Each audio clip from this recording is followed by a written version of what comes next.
Colin Young, Director of Field Operations. It's nice to have you on here. We're just going to get started here with our webinar on kind of uncovering the scientific approach to an EXOS bootcamp. I'm really excited about this topic. This is kind of how I started my full-time career with EXOS, was kind of putting a lot of these principles in play in a lot of different corporate environments at companies like Intel, like Walgreens, early on in my career, and kind of figuring out a lot of these pieces and fine-tuning it along the way. So I'm really excited to kind of bring a lot of these concepts that we've been delivering earlier in the year together, because that is one of the big pieces of feedback that we've been getting from the field is, hey, I really like the content on ESD, on plyos, on hypertrophy, but they kind of were delivered a little bit in a vacuum. And we tried to pull out pieces and how we can apply them in the corporate setting specifically, because we know that that's the largest piece of our audience here on our webinars. But again, it was, okay, how do I put this into play with my population every day? And how can I package it together? Because it seems like so much goes into each one of those components. And there is a lot that goes into that. And you'll kind of see a little bit of that today as we kind of go through. But before I jump into a lot of the content, I do want to call out, we do have a handout to go along with this presentation. It's in our Google Drive folder, the continuous improvement folder, in the April webinar section. It's got all the content that I've got on here on the board and more. Also, too, we're going to shoot a few extra videos after this, too, specifically surrounding some of the programming, because we know that that's always what you guys want to dive into a little bit more, is programming. So again, also behind the scenes here, I've got Stefan, who's normally here. We're kind of flip-flopped this month. He's behind the scenes answering questions, too. So please shoot those in as you get them, or as they come up for you. So what we're going to go over today is just some of the larger guiding principles that goes into programming and delivering a group exercise or boot camp style class in a work setting. And we want to look at that through the lens of kind of our performance code, right? And so the first thing we want to do is we want to learn, right? That's the biggest chunk is what does that look like? What do my population need? And what do I have available to me? I need to learn about my space. Not just the people that I'm delivering to, but I need to learn about my space. I need to learn about my time limitations, my equipment limitations, those types of things. So we want to start off with kind of assessing, okay, what are the needs of my population and what do I have to work with? Some of our EXOS methodology sounds great in theory, or it might work really well at one of our facilities where we've designed the entire physical space around being able to deliver these components. But you may not have access to that because you're on site at another company who, again, maybe created the space before we even came on site, so we don't have that ability. So we have to learn kind of what do we have to work with. We also have to know what the format of our schedule is. How many times a week am I delivering this? Is it a drop-in kind of format where anyone can come in at any time? So I might have someone who's been training with me for a couple of years right next to someone who it's their first class. So, you want to learn about more than just, again, the people who are coming in, but hey, what do I all have to work with?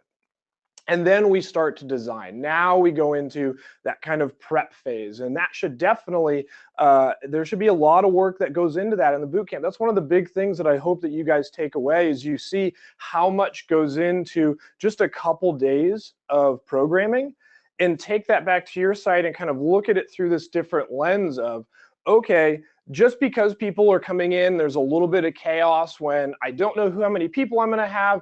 I don't have the perfect amount of equipment. I don't, I might have a different set of population. I might be coaching different styles of classes every day. That doesn't mean that we don't kind of prepare and design those pieces. So you want to take a decent amount of time, even almost as much time prior to programming your hopefully week, maybe a couple weeks, month, quarter. I've even worked with programs where we've designed a program 6 months out in advance. So think through it that way. Even though there's all this chaos, there can still be some type of framework that we can work off of, and knowing that there's going to be kind of some different elements coming into play every day. You might expect a certain amount of folks and you get even more or less that come in. You might expect a certain amount of your regulars to come in and you might have a new person drop in. So understanding that there's going to be some modifications made, we still want to start with this framework and we want to put a lot of time and effort into that. That's the biggest difference I see between top-notch quality kind of EXOS brand boot camps, so to speak, right? Those classes that we're talking about, they're not choreographed, they're not something like a Zumba or a bar or a body pump, but those boot camps are the ones where there's a lot of thought and energy put into this. And again, I've seen it put into play in a lot of different corporate environments and seen it work really, really well, where we're getting great results with our employees. They're better educated, they're moving better, et cetera, over time. And a lot of it has to do with, hey, what type of preparation went into that? And then there's obviously the delivery phase, right? We're actually taking people through these sessions day to day. And what goes into that? And we're going to start with kind of some general coaching elements of each of our components. And that's how we're going to go in before we dive deep into this kind of sample programming to kind of show how we bring some of these elements to life. So the key elements that I want to hit on here, and hopefully you guys can see them on the whiteboard here, but if not, again, follow along on that handout. But the key pieces here I want to talk about pre-class are pillar prep, movement prep, plyos, strength, and ESD. And I wanted to specifically write these out for a reason, because a lot of folks who are newer to our system, maybe you just started as an HFS, maybe you're hopping on as a personal trainer and you're going on Club Connect and going through XPS, and you see all these different components. There's med ball, there's multi-directional movement, and there's everything in between, right? I wanted to write this out to show, hey, look, if you're overwhelmed by all of what we have in our system and you're not sure how to deliver it to your clients, look at what we hacked away. This is really what we're putting into the session. And from a delivery standpoint, it's mainly these 5 elements here: pillar prep, movement prep, plyos, strength, and ESD. So that's one thing I just want to call out, is don't feel like you have to deliver everything. And even within this list, this is taking into account roughly a 45-minute class. Even in here, you might have to hack something away. You might have to take out a little bit of plyos. You might have to take out strength and just focus on ESD. You might have to cancel ESD because maybe it's a strength-based class, or maybe there's some type of limitations from an equipment standpoint. So don't feel like you have to put everything in here. We also understand that everything we have programmed today might not work for every facility, but it's kind of that happy medium. We look at a lot of the equipment and space and population limitations and took a lot of that into account when we were putting this together.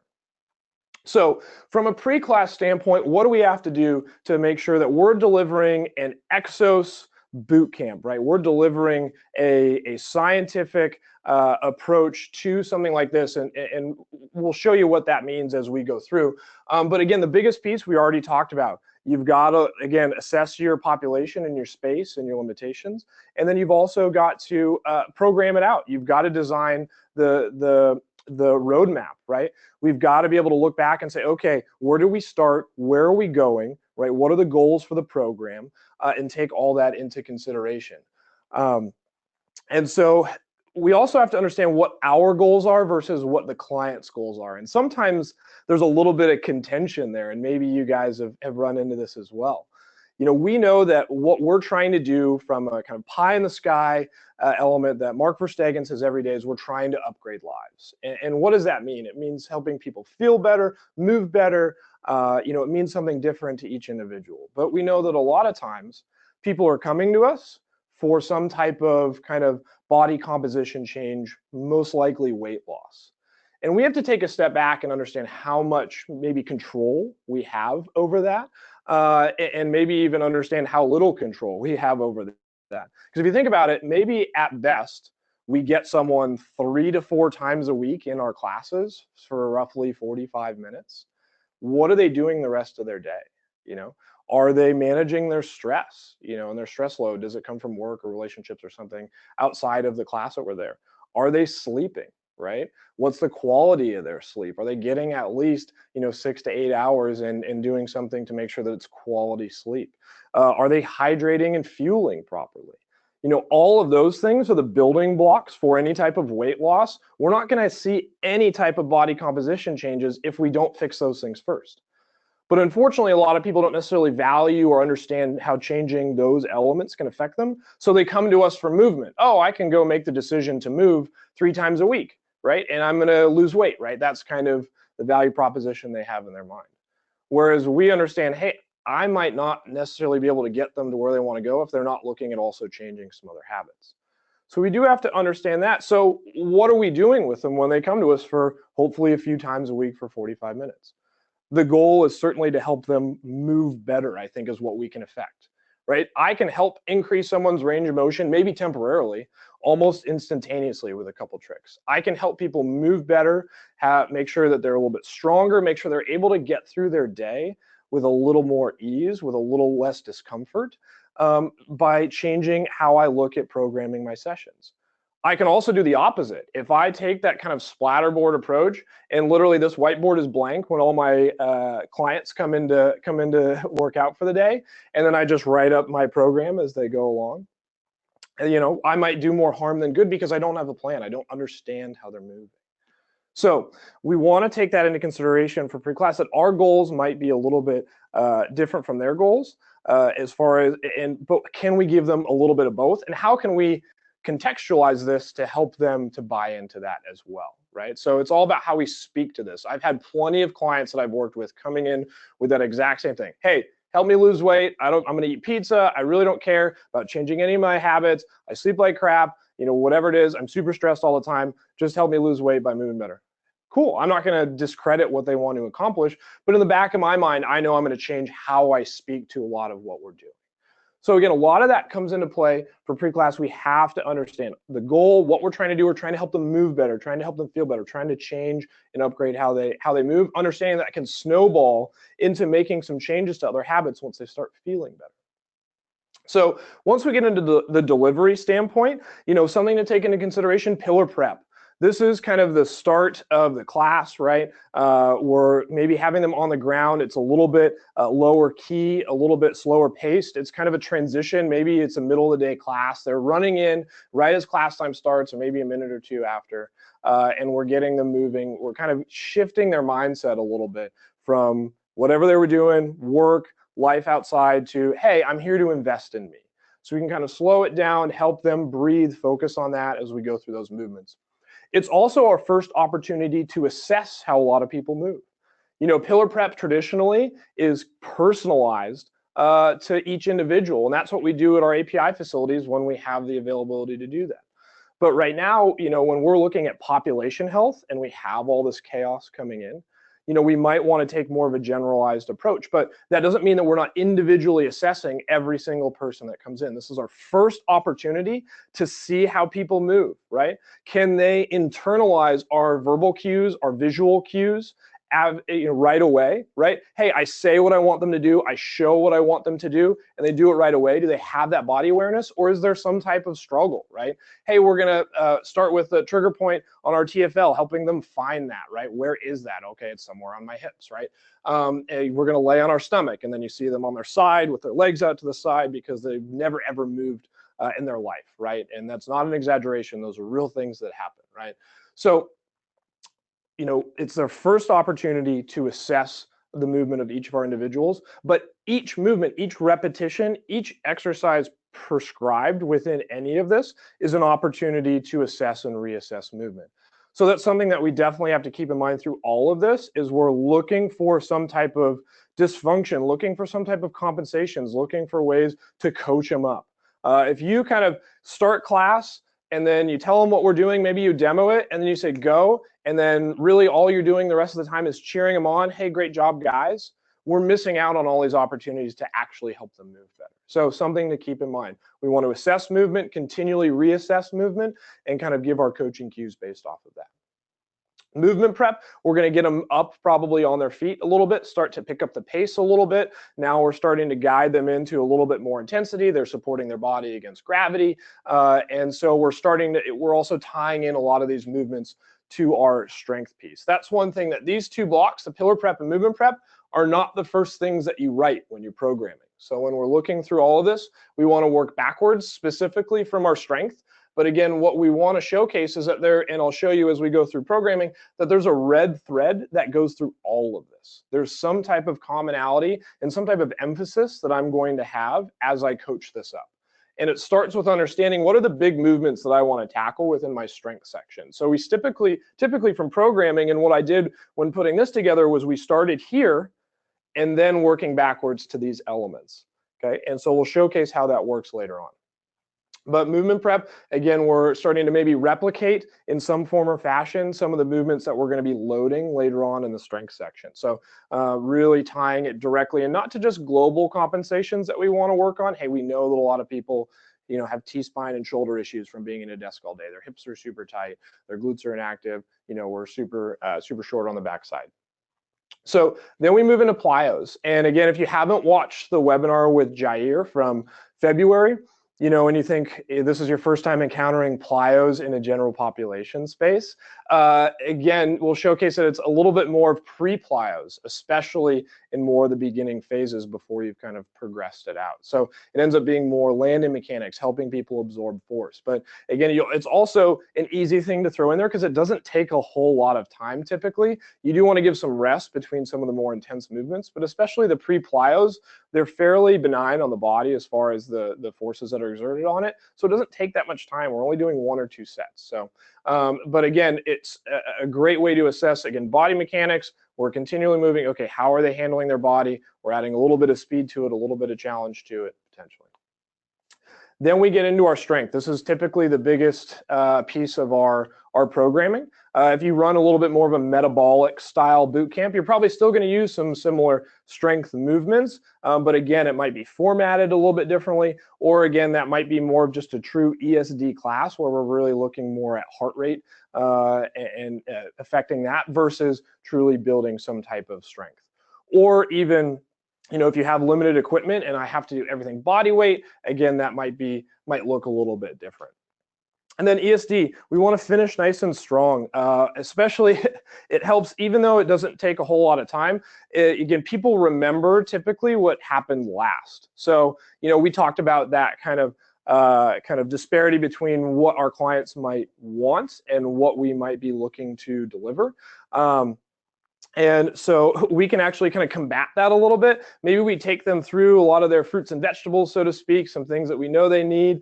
There's definitely going to be some intensity in the strength piece. We know we can add some intensity up here with the right coaching cues. But again, they came here for some type of ass-kicking workout. Well, we're not going to just completely say, no, you don't get that. We're just going to put it at the end. So that's what they remember. They walk it out of there sweating a little bit. They walk out of there, you know, they've just moved, their heart rate's up. And that's what they remember. Hey, that was a great component there. So we have that ESD. We also still want to program that out as well, right? We're not just programming our strength and working backwards and putting our pillar prep and movement prep together. We're also programming and progressing our ESD and trying to hit kind of our different zones, right? Yellow, green, and red. And again, if you didn't watch the January webinar with Stefan on kind of putting those components together on how you might look at progressing some of the ESD pieces, that's a great one to go back and watch or even rewatch if you've gone through that. I know I went through a lot of that content and reviewed it when putting together some of this. So those are some of the just general coaching pieces that we want to talk about. You know, from an overall standpoint, we've hacked down our methodology and our system to these components. We've gone through our performance code and applied that. We've understood what our population is looking for. What are our limitations from a space standpoint, from an equipment standpoint, from a population who's coming in our formatting standpoint. Then we're going to be delivering kind of these elements. And that's what we're showing today. And again, there's more detail on the handout. So there's reps and sets. There's kind of roughly time to complete on there for some of the pieces. And again, I just didn't have enough space on our whiteboard to get all of this here. So it's just kind of a general overview. So again, if you don't have that handout up, it definitely is going to help you as you go through this. And Stefan is actually going to help me as we go through here and come on camera as well to help kind of showcase some of the pieces that's really going to tie everything together. So We're going to start by digging into the kind of these 2 days of programming, because again, that's I think what a lot of people wanted to get into. That's kind of the feedback that we went to. So, okay, we've talked about the concepts of putting everything together. We've talked about, again, the plyos in past webinars. We've talked about ESD. We've talked about some hypertrophy elements. Okay, how does it all come together here? And how do we tie it through with a red thread with the idea of helping someone move better? So we start with our strength. So when we talk about strength, we want to look at our splits, right? So it's going to depend on how many days a week your class occurs, right? Typically, we look at an A split, a B split, or total body split. What I've done today for day 1, this would be for more, this is an A split day, right? Meaning upper push, lower pull. It's more of a general preparation and hybrid kind of extensive phase. So we've got some elements of hypertrophy that we talked about in there, but we'll showcase how there are some limitations specifically from an equipment standpoint, how we can't always truly bring full hypertrophy pieces to life. So we kind of hybrid it up a little bit. And then over here, we've got our day 2. This is going to be a B split, or upper pull, lower push. And that's going to be more of an intensive phase. Again, as you'll see on the handout, there's a lot less volume. There's a little bit different rep schemes as we go through there as well. So this is kind of more of a down the line example of how we might progress it. This would be something that we might kind of start people off with. So you can kind of see a little bit of progression while showcasing kind of different sets of movements. Do you have to program this way with an A and a B? No, if your class only happens twice a week, you might just do a total body workout twice a week, especially if you have some type of time in between. Say it's only Monday and Thursday, or Monday and Friday, or Tuesday and Thursday, whatever it is. But say you have a class 3 or 4 days a week and it's at the same time, you might do some type of A split, B split, and then a total body at the end, or just a A, B, A, B. So I've seen different elements. Even if it's 5 days a week, you might do something like Monday is an A split, Tuesday is a B split, Wednesday is A split, Thursday B split, Friday total body, or something like that. So we start with our strength. So we've got our primary block here. We've got push-ups and our one leg, one arm RDL. So those are our main components here. And then down low for our secondary, we've got our leg curls and our overhead presses from a half kneeling position, one arm. So again, it probably looks very much like a foundational session, which it definitely is. But what I want to start to thread through here is one specific element that we might coach up through all of this, and that was taken into account starting here, and then we'll see how it flows all the way through. Is there a couple things that I might focus on as a coach that isn't necessarily written on the board, but I know I'm thinking through all the time? And really what I wanted to focus on for this is some type of anti-extension with the low back, right? Trying to keep people from really hyperextending the low back, and also focusing on a little bit of rotational stability here. And you see that in a lot of ways. Push-up, specifically from a tempoed standpoint, we see a lot of people losing that kind of bracing or that position as they go down in their push-up, especially as they come up. They might come up segmentally or arch it, but a push-up, when done correctly, is very much an anti-extension or even a core exercise with the low back. And so same thing here with the single leg, one arm, one leg RDL. We have that element as well. If we have contralaterally loaded, meaning if my left leg's on the ground, my right arm has the weight, right? I'm going to be resisting some rotation, and also I want to keep everything braced so I come up together and I'm not kind of arching my back as I come up. Same thing with our leg curls, right? A lot of people, when they bring those heels in and extend the hip, they don't extend the hip, they just extend through the low back here. And then finally, with our overhead press on the half kneel, one arm, same thing, especially if there's limited shoulder mobility, we're going to see a ton of extension in that low back. So we want to try and cue that up. So I started with the primary movements or just the overall larger strength pieces here. And so now I'm going to take that, okay, I'm using that with the emphasis of anti-extension. How am I going to seed that in all the way through and maybe focus on that from a coaching standpoint? So first, I want to set up my my pillar prep to kind of flow together and build on itself. So maybe I'm starting trigger point, some type of hip flexor, right? If that's tight, my hip flexor is tight and I can't truly extend through the hip, I'm going to try and borrow that mobility from somewhere else and extend through the spine. So I want to try and open that up with a little bit of soft tissue work. Then I might further that from my quad hip flexor stretch from a half kneeling position. Same thing, you're on one knee, you're going to be shifting that hip forward, maybe squeezing that glute to keep that lumbar piece locked in. Stefan gives a great cue of keep thinking of your hips as a water bucket, and you don't want to spill the bucket forward or backwards, right? So Stefan, here's where I'm going to need your help from a demo standpoint. So he's going to come on site. We're actually going to change the angle of the camera here. So now we're getting into focusing on that. So our hook lying opposite. So that's like also known as like a dead bug, right? So we really want to start to tie this in. So we've got our hip flexors opened up. We know that we're going to be doing some type of one leg, one arm RDL where we're going to have both hip extension and hip flexion. We're going to be trying to resist extension and also resist that rotation. So we can introduce that in a very kind of remedial manner where we're actually getting a little bit of a gravity assist here versus like a quadruped opposites, which you see programmed later on. So Stefan will be doing his dead bug. So right here, he's got that kind of bucket of water, nice and flat here. So you can get arms up. Yep. So he's going to go opposite arm, opposite leg, extend. Yep. Keeping that nice and tight, coming back up, and then go the opposite. Yep. And then bringing it back up. So again, what we're starting to see, right, we've opened up that hip flexor to allow for that hip extension at the bottom. Again, it's not necessarily hip extension. We're not using the glutes as well, but we're kind of going through that range of motion and introducing that very lightly, right? And then if I was to take him into that next piece, we're going to add a little bit of challenge by introducing the crawling. So we're starting to look at some shapes here as well that we're trying to make. So Stefan really now from a crawling perspective, he's not going to do a whole lot of reps because we don't have a ton of space here, but maybe he's moving forward and backwards just a couple.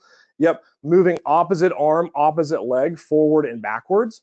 But again, if you look at the shape that his body's making here, right, it's that, again, same thing as the initiation of that dead bug or of that hook lying opposites. Perfect. Also, too, if you think through shapes from that standpoint, especially if he was to go into, again, if you want to go back to that hook lying opposites. So go into that full extension of one opposite arm, opposite leg, right?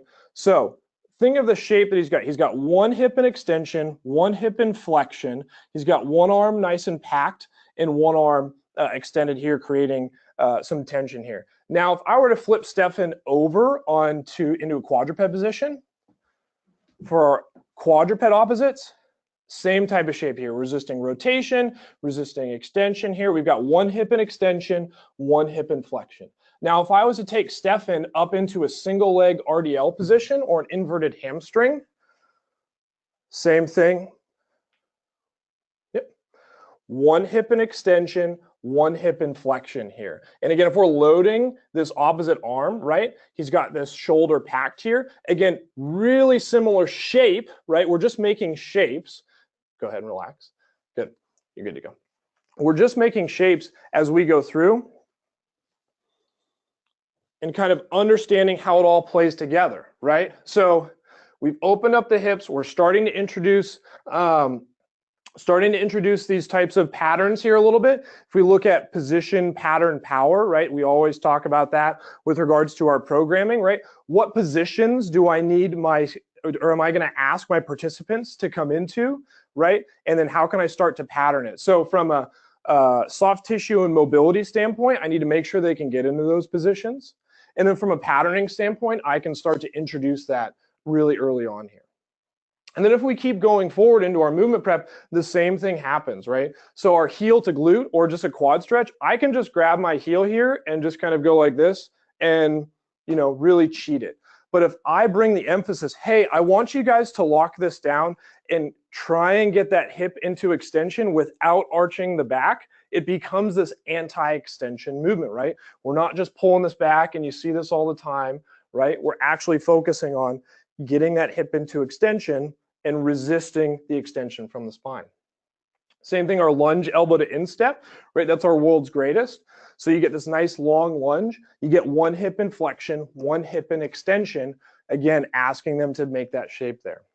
Inverted hamstring, Stefan just demoed. Same thing, we definitely want to introduce that. If we're going to be loading something up later on, we want to introduce it in the movement prep in a lighter piece. And even our pillar skipping. You know, we typically associate skipping and marching with kind of patterning for like a sprint session, but I know a lot of sites that actually introduce this into their classes because one, it's kind of goofy and fun. When was the last time a lot of people skipped? So you can kind of get that engagement. You're getting a little bit of ground contact force, so people are, again, starting to introduce a little bit of kind of some plyometric pieces. And two, from a movement standpoint, right, what are the shapes, what are the things we're trying to make here? You get one hip inflection, one hip in extension. So even within my pillar skip, I'm starting to kind of tell the story all the way through. It's going to sound like a broken record over and over again as we go through here, and that's the point, right? The whole point is that this tells a story, and we're putting it all together, right? So now with our plyos, since this is kind of a general preparatory phase, again, it's more of our landing mechanics, right? So we're doing our drop squats 2 to 2. Again, they can just fall a little bit where you're just getting into that kind of base position, or they might even just drop from toes to heel if you're just introducing this piece in there. And then I wanted to make sure we got some single leg elements in here, especially because we're going to be focusing on that single leg RDL. So you'll see that over here, we focus more on kind of our bilateral plyos because it's tied to a lot of what we're doing here.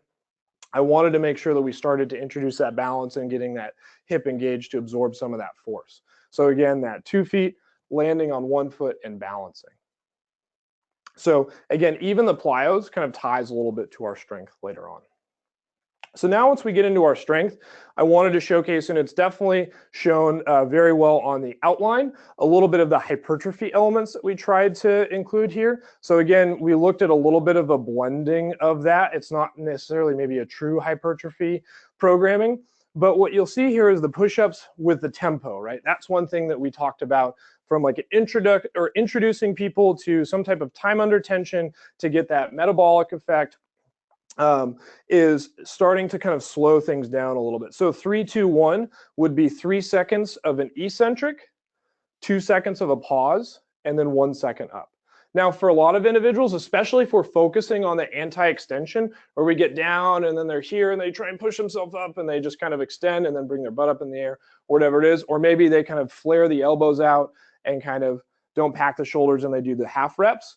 Maybe we're looking at a 3, 2, and then that's it. Then we kind of, again, it's only the eccentric and isometric portion, and then they kind of jump on their knees and kind of get themselves back up into a plank position. So we can also elevate them on a bench as well. Again, I think tempoed push-ups are a very humbling experience, even for more of your advanced movers, especially if we ask them to go through a full range of motion and keep those elbows in more of a packed position.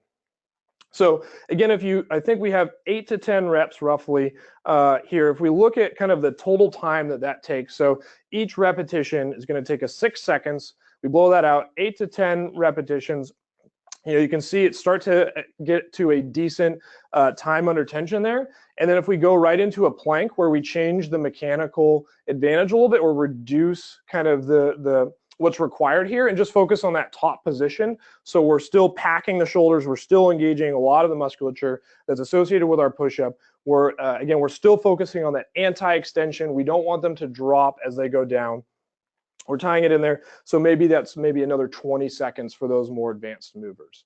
So again, so we're still focusing on our anti-extension. We're focusing on kind of quality movement. We have our progressions and regressions for all of this, right? So we already have talked about some of them for our push-ups. Again, elevating the hands is, I think, probably the best one that we can do. And again, if you want to make it more challenging, if someone's just a beast with push-ups, you can always add a band if you have that. So then we move on to our RDLs, which Stefan already demoed, essentially that inverted hamstring, but we've got that packed shoulder. We're loading it with that kettlebell or that dumbbell on the opposite plant leg.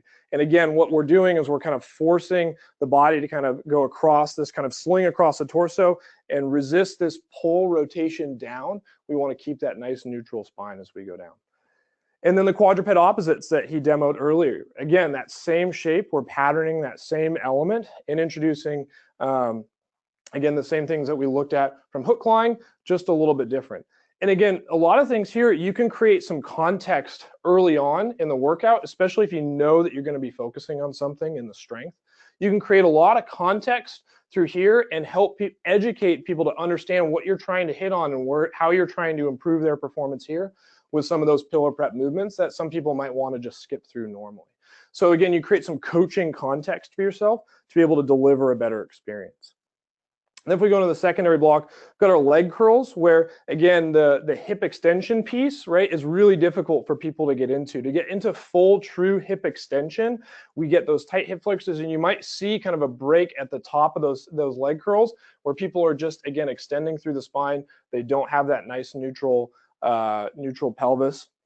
So again, that's why we wanted to focus a little bit on, again, opening it up through our quad hip flexor stretch and our trigger pointing. So again, we tie that also with glute bridge, right? So again, same shape, again, adding some time under tension. So there's both tempoed here as well as with the glute bridge. So we have kind of reps plus reps. It's certainly not as difficult of a movement here, but we're still hitting that top hip extended position. And then the last one, our overhead press for one arm from a half kneeling position. We want to make sure we're nice and packed with the shoulder. Again, as we're pressing overhead and trying not to extend as we go up. That's going to be a lot of pretty challenging for folks because that overhead mobility can be very challenging. And then finally, our reach, roll, and lift, a little bit of a corrective. It's actually more of a challenging corrective than I think people give it credit for. Again, we're just reaching and rolling out and then lifting up, getting that active range of motion at the end.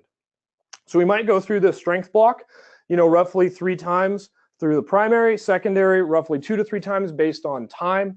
And then finally our ESD. So we're going into more of a green zone. Again, this is an extensive phase. And I think Stefan did a really good job in his webinar of pointing out how you want to kind of build on that. You don't necessarily think, okay, I'm doing a big intensive lift, so I go into an extensive ESD, or vice versa. We might go extensive for full to kind of create that super compensation to build on that and play with those red zones and green zones. So this would be a green zone workout where this is actually pulled directly from his deck, 45 seconds on, 15 seconds off, 45 seconds on your jump rope. You got 15 seconds to transition to our plank with arm lift, which again still kind of ties into the rest of this. 15 seconds off, you go through that twice, you go through each of those, then you rest. So we have essentially 2 minutes of work, 1 minute of rest, and then we're rotating through that. Now, if I don't have time to go through all this, maybe I only focus on doing my primary and then adding ESD. Maybe I go through just these two if it's more of a strength-based. I go through my strength 1 and 2, understanding that we're still going to get a little bit of heart rate from going through all these movements time and time again. And the ESD, I could take that out. So again, you don't have to include all of this based on time. So moving on into day 2, it's again more of an intensive piece. So you'll see on the outline that we have a lot of, again, the reps are a lot lower. It's not as tempoed. But the big thing, again, I won't go as in depth as I did here, but the big thing I wanted to showcase is, hey, there's still this red thread that goes through this, right? The big thing that I wanted to focus on here was shoulder packing and the T-spine. So you can see that all the way through. So our bent over row, big piece is we're here. We want to keep that shoulder packed. You'll notice that the kettlebell or dumbbell, whatever we have, how it's loaded in both the split squat and the front squat here with the 2 racked are in the racked position. So we're still focusing on that shoulder packed position. There's so much we can focus on, but that was the emphasis I chose, and you'll see it play out throughout here. Hey, foam roller mid and upper back, I know to have that proper shoulder pack position, and especially if I'm going to be front squatting and rowing and keeping a nice neutral spine through my split squat, I need to make sure I'm mobilizing that. Same thing, T-spine with rotation from the heel sit.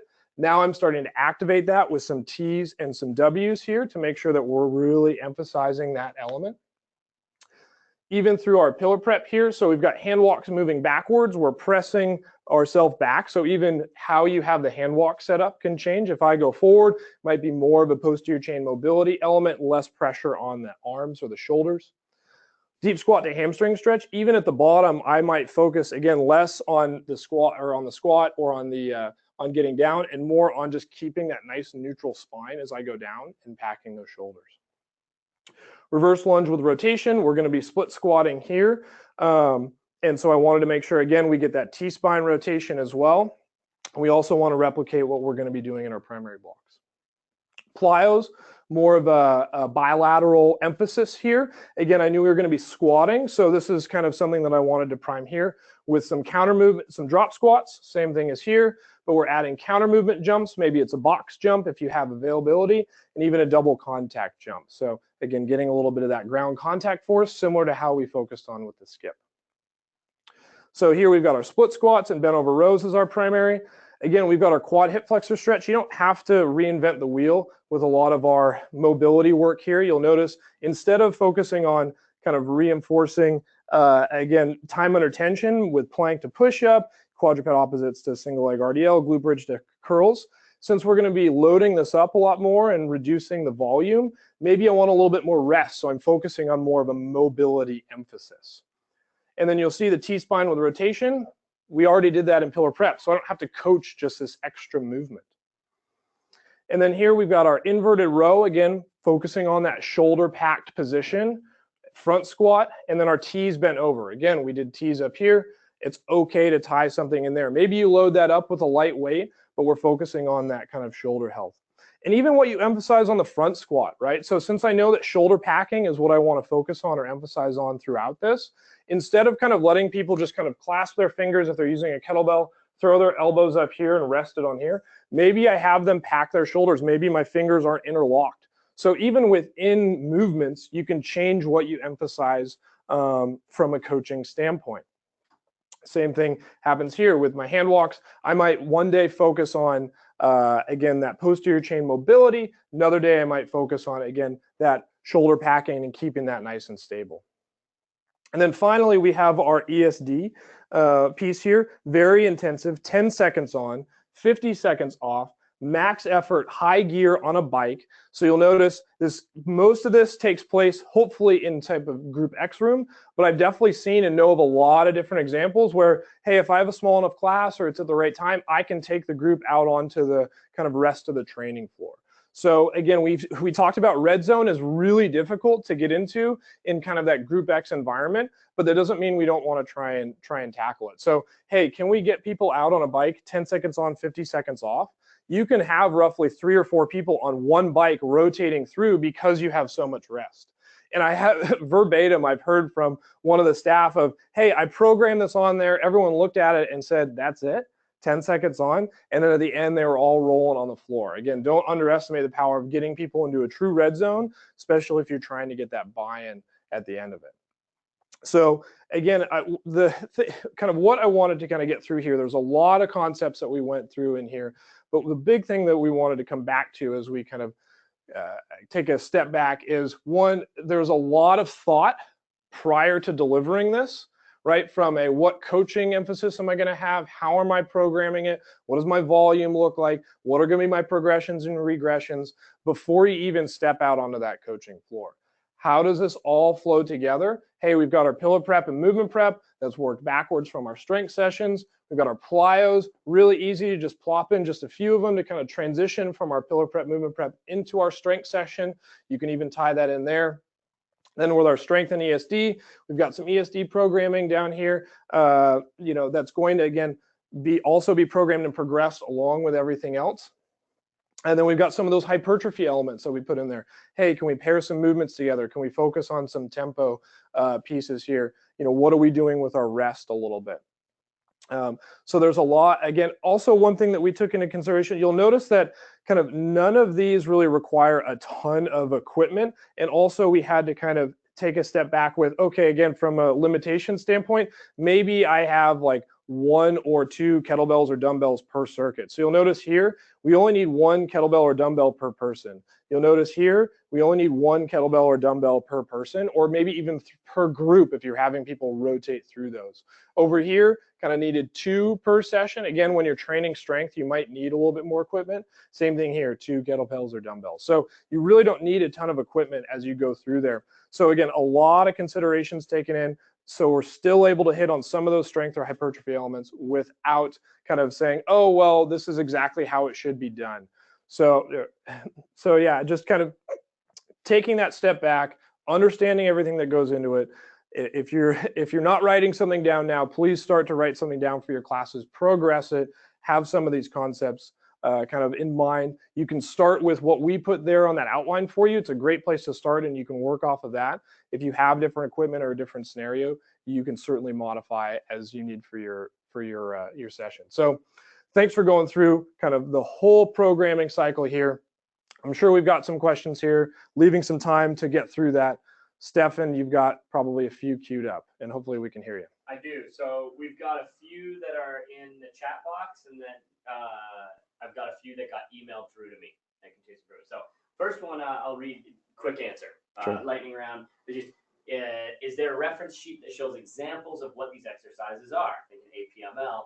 For example, I'm new to EXOS, and some of these exercises are new to me. Yeah, so we do have a resource called APML, Athletes Performance Movement Library, where we have all of these movements in here. Again, the nomenclature is tied exactly to what it'll be in there. To get access, I believe it's just a Solution Center ticket that you can access for, and they'll get you set up on that. So it's not a kind of a well-known resource, but it has all of the videos on there of all of the movements that we went through today. Perfect. So if they have any questions, email continuous improvement if it doesn't work, but email Solution Center and get set up on APML. Yep. Perfect. What do you feel about doing the classes with the members? How does that change the teaching? Our members love it when we work out with them. Yeah, so that's a tough one. And I would say if we're doing an EXOS boot camp, we're not doing the movements with them. We're going to demo them, but the proof in the pudding, right? Like, there's a lot that goes into this programming, but I could have two different employees like put this together and deliver this, right? So that maybe the learn and the design is exactly the same, and I have two different coaches delivering it. One might get phenomenal results, the other might not. And the difference is in the coaching, right? I've got to be able to communicate exactly what I want to get out of these movements. And some of it, the difference between furthering an issue and actually helping it can be very minute. And if I'm not kind of hawk-eyed, just dialed in my coaching throughout the entire session, starting with movement one all the way through, and I'm not assessing that movement. We talked about every movement is an assessment. I can't assess an entire room and go and make individual corrections if I'm doing the workout with you. So I need to be more mobile. I'm going to demo the movement. I got my music going. It's still a great environment, but I'm going to be going around and kind of literally putting my hands on folks in times to tactile cue and get them in the right position. And I think that creates a different experience. So it's not, members love it when, we work out with them. It's that shared suffering kind of thing. And occasionally doing an ESD circuit with them or something like that, I think is great, right? Because it creates that connection. But also too, like if you're watching someone move and you go up and you make a cue and you get down on their level because they're doing a plank or whatever, and you talk to them and you give them that individualized attention, because we know this programming isn't individualized, but we can individualize it and make it seem that way. But I have to be able to move around and coach. So that's the proof in the pudding, is not necessarily the programming itself. There's so many programs out there, online, whatever, that are phenomenal. The difference that people come to EXOS for is the ability to coach all of these movements up, knowing your progressions, regressions, how to apply them, how to individualize a group session. So I would say for this format and the way we're speaking to it, it's more of a coaching standpoint than it is doing the workout with them. And I'll definitely agree in that push-ups, you're looking at the ground, you can't see them. But ESD is a great place to join with them and motivate them that way, right? There's less coaching, depending on what you're doing, of course. Yep. But like for me to jump rope and do some plank with arm lift with them, I want to be able to keep an eye on their technique there, but be bike high gear on the day two. Absolutely great place to jump is the ESD. Yep. Moving on to some of these email questions. A lot of good content there. If I have a new HFS, what are my top 3 priorities or rules of thumb based on this webinar? So you said a lot of things. If we boiled all of that down to, you've got, 3, if you can do it in 3 things, but whatever, like very simply stated, what are the rules of thumb to get someone started as a new HFS? program your boot camps or HIT classes or anything that doesn't have some type of choreography or expectation tied to it. Again, I'm not going to program a Zumba class out or whatever it is, but program it out at the very least for a week, if not a month, would be great. So you can have a theme, right? That's a big thing that we talk about, right? These aren't like day one. This isn't Monday. This isn't yesterday or this Monday, and then this wasn't the next day's workout. This is meant to be to showcase kind of a progression to a different theme. So at least program out a theme, have a theme. And that's kind of the second piece of like, identify what are your red threads throughout your program, this section or this theme, but then what are your red threads throughout the day? What do I want to emphasize as a coach? Because it can be overwhelming. Like I see someone squat, there's 35 things going wrong. Okay, I want to fix them all, but I know that long-term from a motor learning standpoint, if I throw 35 cues at them, nothing's going to happen, right? They're going to get overwhelmed. They're not going to make any changes. So if I'm looking at kind of taking the long con approach to my population and saying, okay, what is the one thing that I want to get 1% better at a time? And having that kind of story to tell throughout each day, I think is going to be really important and sets you above as a coach. I don't see a lot of that out there in the field right now. Just in the general strength and conditioning and corporate wellness field. If you go to a lot of places, you don't see like, hey, where's your programming for your boot camp classes? Where's your programming for your Group X classes for the next month? And you'll get kind of deer-eyed. So if you start writing your program down and you start thinking through having a theme there, as you go through that, I think you're going to set yourself up for a lot of success. Your members are going to start to trust you a little bit more. You've got your stuff written out. You show them, hey, look, this is where we were. This is where we're going. This is, this is where they're at. You can create a really strong relationship there. And then the third piece is coach this up. There's a lot that goes into this. Set yourself apart in the delivery of it as well. So again, think through, again, the performance code, learn, design, deliver. Spend a lot of time in that learning and designing phase, and then just coach the hell out of it. Like you should, I started just coaching 4 or 5 classes a day was what I did. And you just spent at the end of every day because you're just dialed into every movement, every member, every class, and it takes a lot out of you. There's a different versus kind of just sitting back and timing and going, hey, great job every now and again, right? So I'd say those would be the 3 things. Write it down ahead of time, have a theme, and coach it up. Perfect.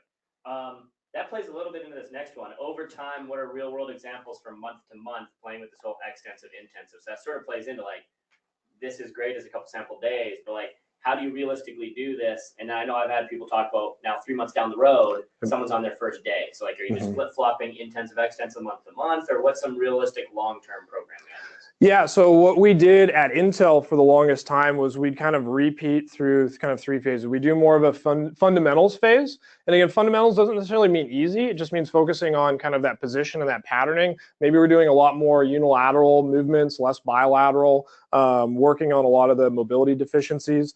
Then we go into kind of a work capacity or hypertrophy type phase where the volume ramps up. The movements don't necessarily have to change. I think that's one thing that people run into is we get bored of movements, and so we want to change them up every day, right? And it's just kind of introducing too many variables, so we don't really know kind of what's happening. So maybe we build on these same movements. Maybe, it's single leg, 1 arm, 1 leg RDL, then we're going to a 2 arm, 1 leg RDL for our next phase. And then maybe we're going to a bilateral RDL. It's still an RDL as a base movement, right? It's still a hip dominant movement, but we've kind of progressed that just very slowly, and we haven't introduced too many just variables in there to understand what's working. And again, I know it seems like, man, we're going to do the same movements over and over again. But if you think of it this way, right, like even your best clients, you might see them 3 times a week. And if you have 3 different workouts in that week and you do the same workout, Monday, same workout, you have 3 different workouts, you have a Monday workout, your Wednesday workout, your Friday workout, even your best clients that come to every one of those classes for a whole month is only going to see the same workout 3 or 4 times, right? So it's not necessarily them that's going to get bored with it, especially if we can textualize it and bring, the importance of that to light and really coach it up and provide this great experience.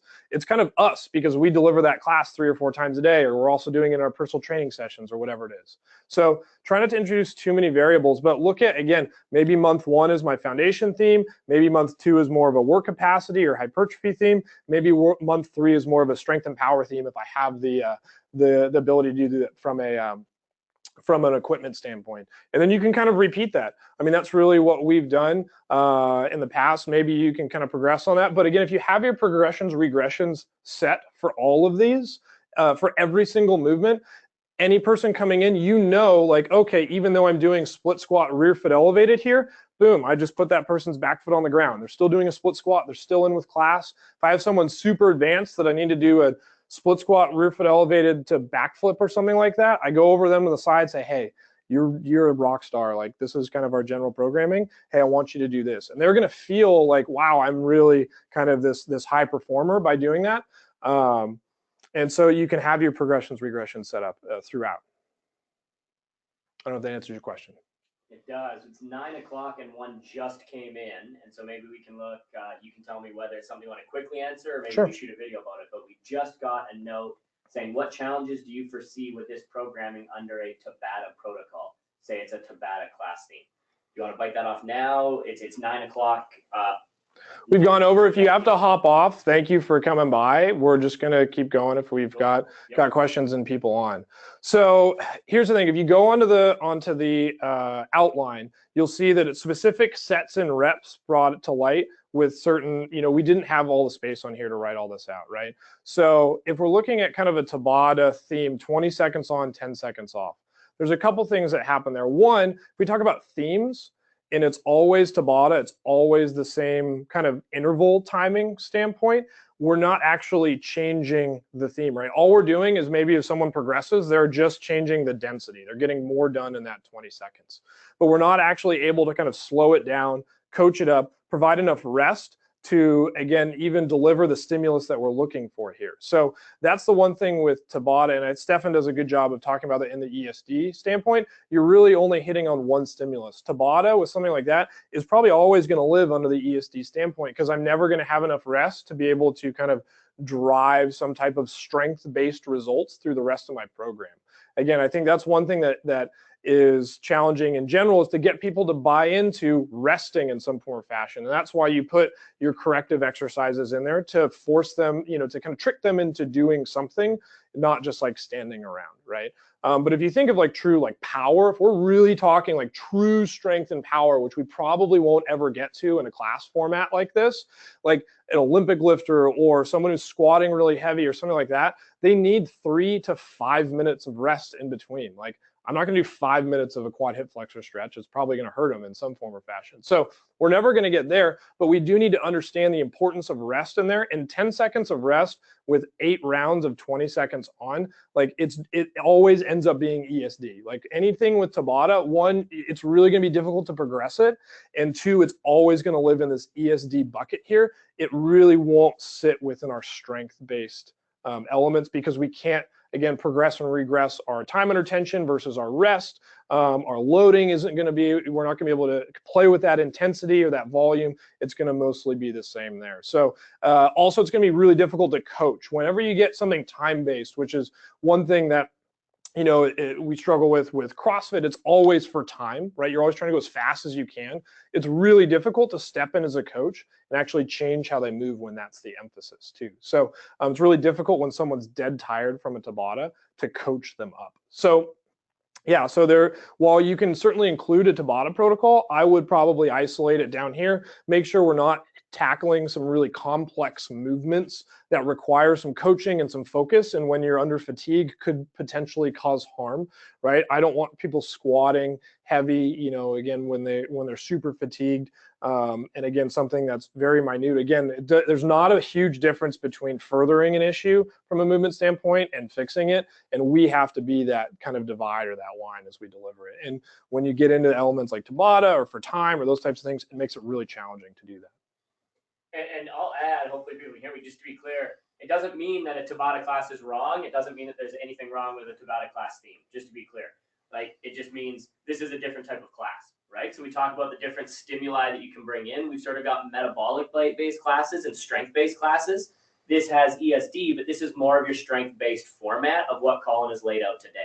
It doesn't mean that in your metabolic class offerings, having a Tabata class is a negative thing, because people love them, right? But we can still talk about the key principles that Colin talked about today, of how having it programmed out for a month at a time. How do I progress it to not just staying to 20 on, 10 off, but how do I change those intervals, but give the same sort of theme? So just to be clear, a metabolic class and Tabata class theme is not a bad thing. It's just not exactly. Yeah, I wouldn't program it this way, right? And we talked about it with these elements. We've already hacked a lot of it away.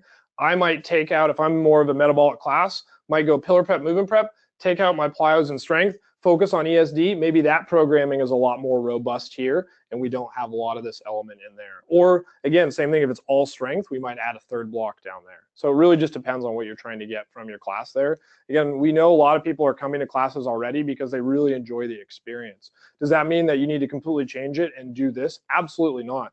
There are just a lot of opportunities and a lot of positives that we've seen. And when people ask us, like, what is kind of the EXOS approach to boot camp, things like that, it takes a lot of this into play. But you can still add elements. You can still have a theme with your pillar prep and movement prep that might tie to some of the movements you're throwing into a Tabata class and tell that story there. So there's still a lot of opportunities to implement elements of this, with elements of what you're already doing. So hopefully you can kind of pick and choose of what you feel like will fit within your format. Perfect. That's all the questions we have. Well, great. Well, thank you all for joining, and for those who have stuck around a little bit extra, thank you. Join us next month. We're going to have a guest from our Onnit partnership coming into play. They're going to be doing a webinar with us, so we're really excited. We'll get that information out to you guys in a couple weeks. Again, if you haven't looked at any of the recordings from earlier in the year that kind of tied into this, definitely dive back into those, because it'll certainly contextualize a lot of the concepts that we talked about here. But thank you all for joining. Thanks for taking some time out of your day to invest in yourself, and hopefully you enjoyed the content, and we will see you all next month.